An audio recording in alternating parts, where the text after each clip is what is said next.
I'm Mr. B, your host for today. Today we're talking about wiper service mode.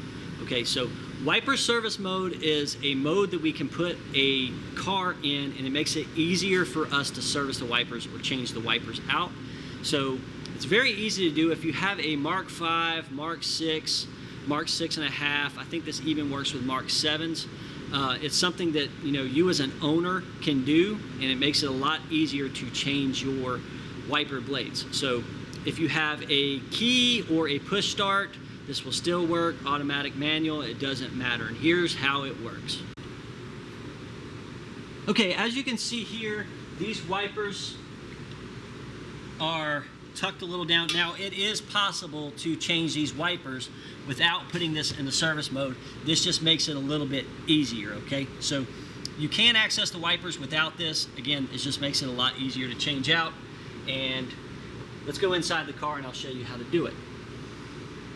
Okay, so first step on putting this into a service mode for the wipers is this. I have a push button car. It's a manual transmission, so you just want to leave it in neutral. If you have an automatic, just leave it in park, parking brake up.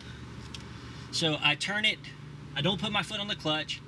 I just click the button on and then click it back off. And then all I have to do is tip my wipers and they will set up in a perpendicular arrangement on the windscreen. So then I would go ahead and change my wiper blades out. It's fairly easy to do those. You just press the button and pull them off, put you another one on there. And once I have that changed out, then all I got to do is turn the car back on, flip the wipers back down, and they are back to where they're supposed to be, and they will work like they're supposed to as well.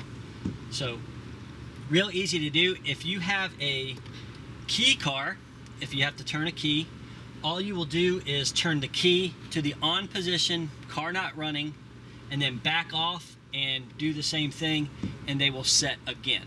Okay, so it's real easy. It's very hard to mess up, and it's anybody can do this. Okay, everybody, that does it. Thank you for watching. I hope that I taught you something with this. If I did, please like the video and subscribe to the channel. I am putting more and more content out as much as I can, as fast as I can, but I want it to be quality content, so that's why it's kind of taking me a little bit longer to get some of these videos out. But I am approaching 10,000 views for my whole channel, which is fantastic. Thank you guys. Thank you very much for watching my content, and we'll see you next time.